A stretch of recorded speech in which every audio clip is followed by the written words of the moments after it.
Hello and welcome. My name is Leah Kopke, and this is my 3D modeling podcast, Ambient 3D Animations. Today we're going to go over all the settings for the atom array while 3D modeling this side table here. You can see an example of it here, along with some of the objects we had created in the last episodes. We had created this couch and this table. We even created this book and had textured it. We created the blanket and the pillow. And now we are going to make this table using a very helpful tool called the atom array. So we'll go through all the settings for that. If you are new to this podcast, we are in the process of 3D modeling a library. And this is our work in progress.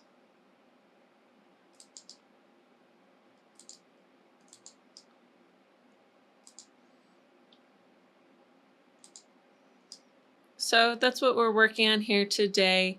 I put in some objects to fill in the space before we 3D model them, just to block out where things are going in the room.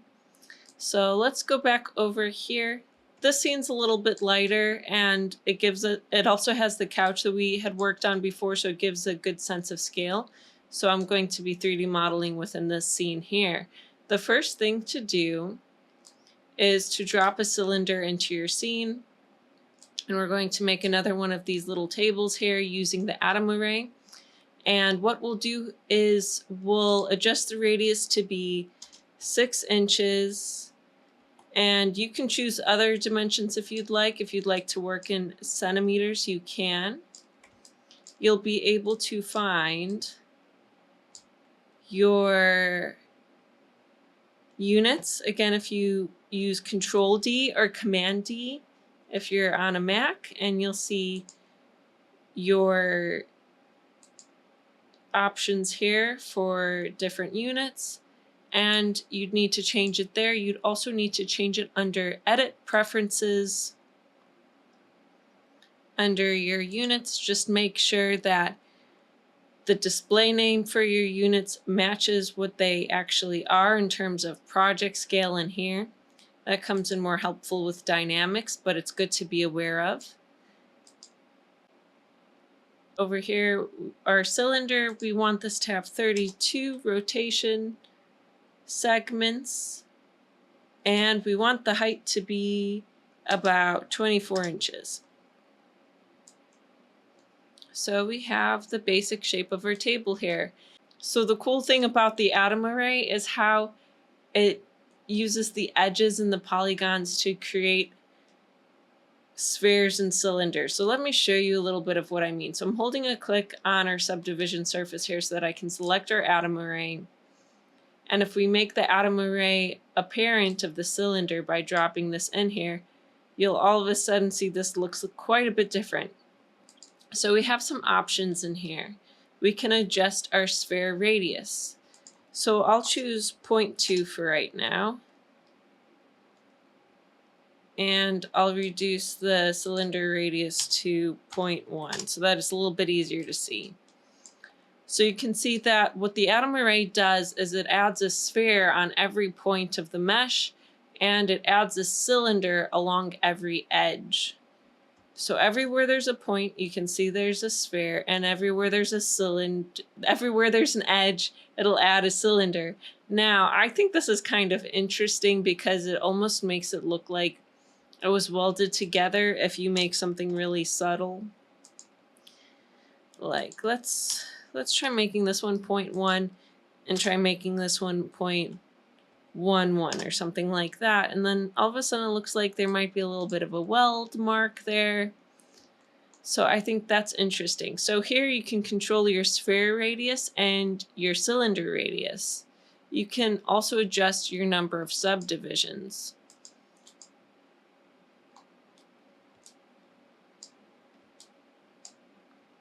And the subdivisions are actually affecting how much the cylinders and spheres are subdivided. If you choose 3, you can see that they're very, very simple. If you make the number a little bit higher, it's a little bit more rounded. So now that we have our basic form, we can actually make the cylinder editable and adjust how it looks in order to create a table. And we could choose to make something similar to this or something different. You can see that this one I deleted some edges so that it opens up and you can have some plants on the inside. And I adjusted the top of it so that we could place a mug on it a little bit easier. But there's so many different ways you could adjust these to make the shape you want. So you can get creative with it. You don't have to make one that looks like mine. But I will show you a few of the things I did. So I want to go ahead and make the cylinder editable. And the way you can do that is by pressing this button down here, or you can use the C hotkey. They both do the same thing. And now we can begin editing this mesh. So we can use the tools we have used before in the past. I'm just turning off the symmetry here. I was using that before. I'm going to use the hotkey UN, and that will bring up our Phong break selection tool. And this makes it easier to select groups of polygons based on their normals and their Phong angle. And I have a whole other episode on that. If you want to learn more about that, you can. For right now, I'm going to use this tool to select right here. And you can see that if I turn off the atom array, I'm really just selecting this group of polygons. And if I delete that, I can go ahead and use the hotkey MD for close polygon hole. And then if I use the grid, and this tool is another tool we've covered in the past, so we're getting some extra practice with those.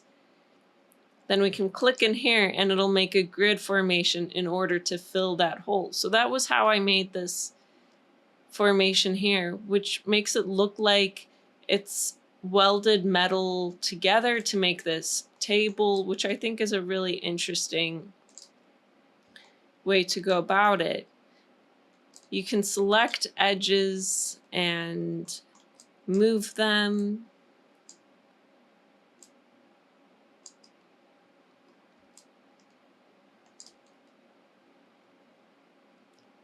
And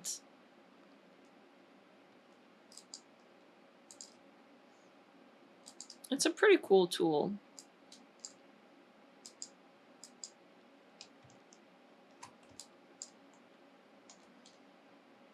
I'm going to click the coordinate system button here and hold Control and drag this Y arrow. So I'm making some feet for this table. And that's one way you can actually go about doing it. Here I just pulled down 4 points to make feet for the table, and I left the bottom open. But we could leave a surface here and pull this down. If we want it to be symmetrical along each side, we can turn on our symmetry tool. We've covered this one in the past as well in another episode. Here I have my X and Z on so that I can adjust both of these. I'm holding Control, and you can see that we are making feet along each one of these. I might want to give this a little bit of a wider stance.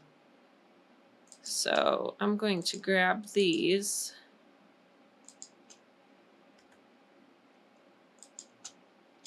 Three edges here.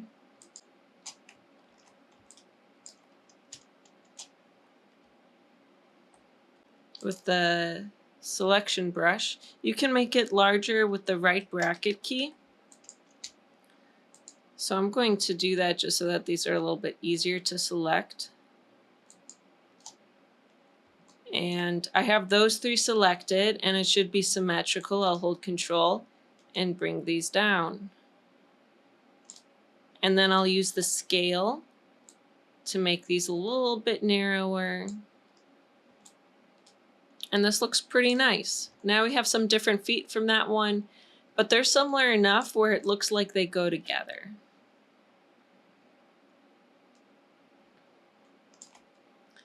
And the way that I added in this metal piece here was I actually used a disc.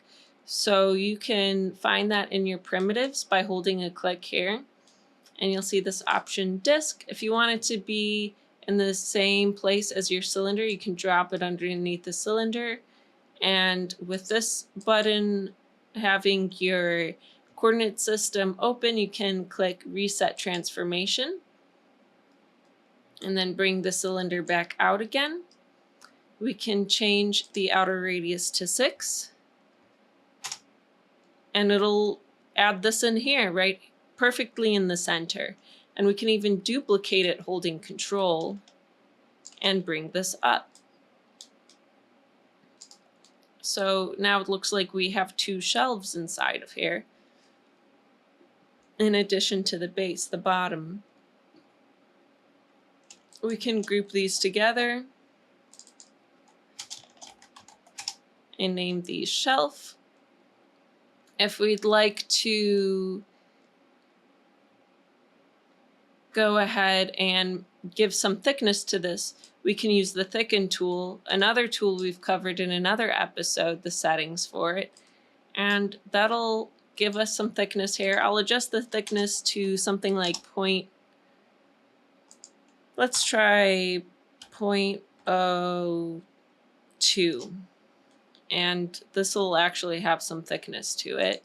If I solo it, you can see it a little bit better. But there's some thickness to it. It's very small. Maybe I'll try something like 0.1 or 0.05. You can mess around with that and see what you like. You can also adjust the disc's rotation segments to round it out a little bit more along the edge. And that looks pretty nice.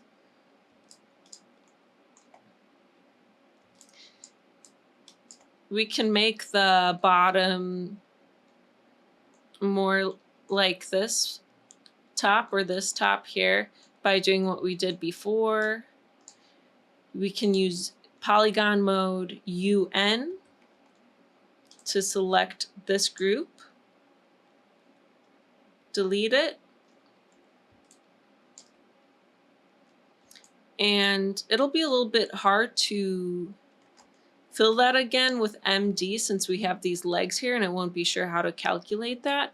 So another option is we can use UN up here to select those, and then we can, or actually copy this, select outside of it, and paste again, and you can see now we have this here. Can move this on down.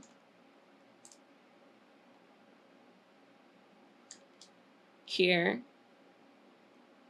so that it lines up, and we can just add this within the hierarchy of the atom array as well. So I'll name this one bottom.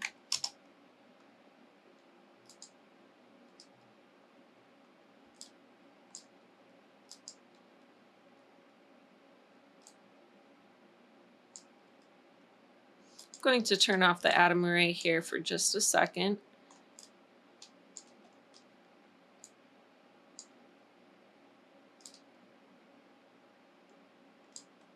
I'm going to scale in the bottom just a little bit. I'm going to use UL for loop selection. And I want to select along here. Going to turn off symmetry just for right now.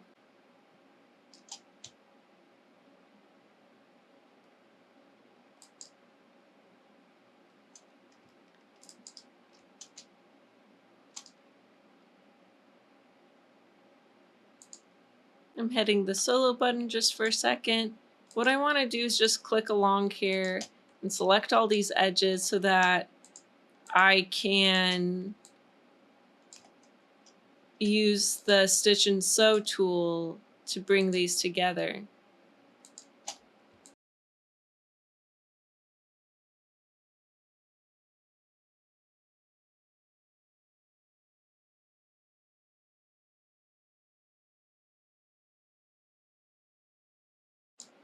So there we go.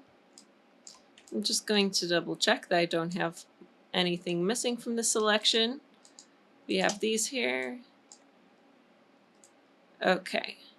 So the hotkey for Stitch and Sew is MP. And there you go. You can see that we have put these all together. So that'll help a lot.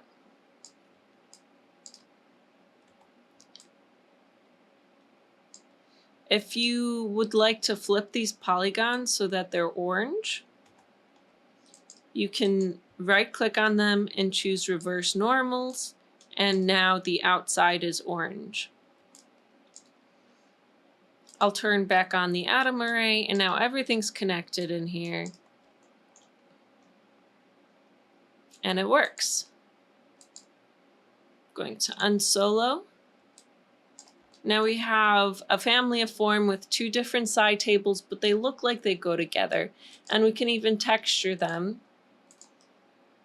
with the same brass texture. So I can add this in here.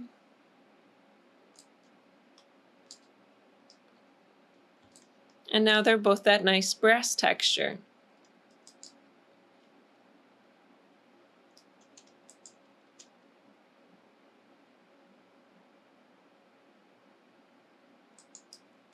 I can connect these objects and delete the original so that now they're just one shape. And if I want there to be an opening here so that we could go ahead and place things in here, I can go ahead and delete some of these edges so that it's open.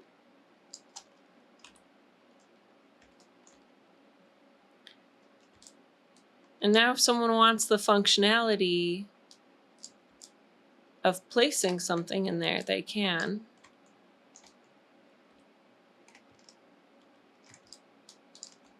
The trick is to just make sure that you're deleting the correct ones, which can be a little bit tricky.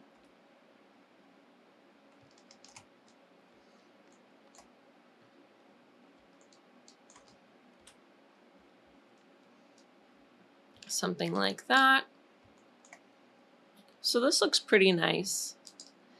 And if you are looking for things to put in here, there's a lot of cool things in the asset browser. You can find some mugs in here. You can find some plants. That's where I found this mug and these two plants. And you can just drop them into the scene and add anything in here. You could add in some of the other assets we've made in the past. But that's basically how to use the atom array and how it works. There's one more setting down here that I'd like to go over. And this only comes into play of whether if you make this whole thing editable or not. So I'm actually going to make a copy of this just so that I can use it as an example. So I'm copying this over, and I'll make two of these.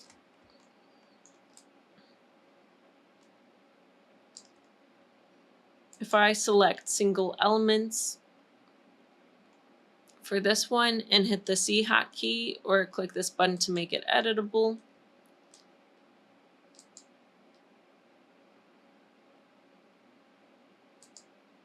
you'll see that it breaks apart all the points and all the edges into individual parts.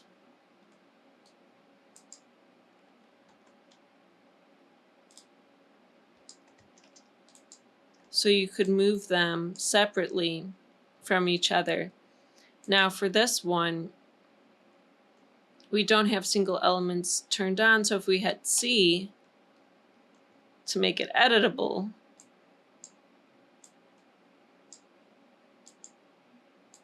you could see that it's all one object all merged together. So that's the difference between these two, is just what happens once you click on them. So I'm going to get rid of those two. This one isn't symmetrical and that's bothering me, so I'm going to go ahead and adjust that.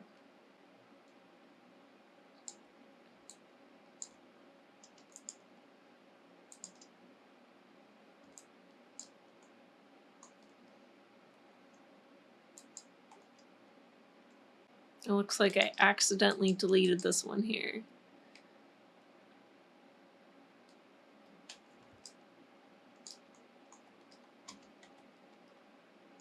I can fill that back in with MD, the fill hole option.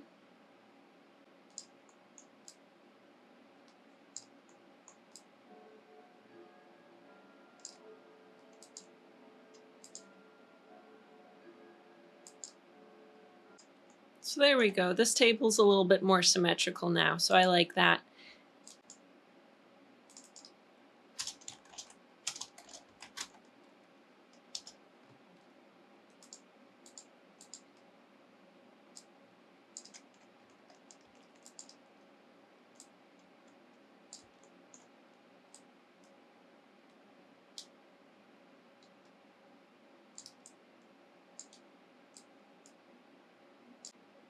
If you'd like the table to be a little bit taller, you can of course do that by just, again, moving around those edges so I can group select them and move them up. So I've gone back into this scene and just added in a few elements to make this even cozier. I added in a bowl of yarn. I added in some mittens that were knit, and I added in these candles and candlestick holders. We actually create these in another episode, the candlestick holders. But feel free to get creative and 3D model your own elements for your table to make it nice and cozy, or whatever you'd like it to be, and you can add that in there. The end goal is to create these elements for our library. So I'll go ahead and drop in these tables in here so that we have some interesting elements in here. But this is really an opportunity to add your own personality, to add whatever you'd like to your table. So I think that's a lot of fun. So this just about wraps up today's episode. Thank you so much for taking the time to 3D model with me. If you found this helpful and you'd like to be notified of more episodes that come out, please hit like and subscribe and the bell so you'll be notified. And I hope to see you here next time here on Ambient 3D Animations.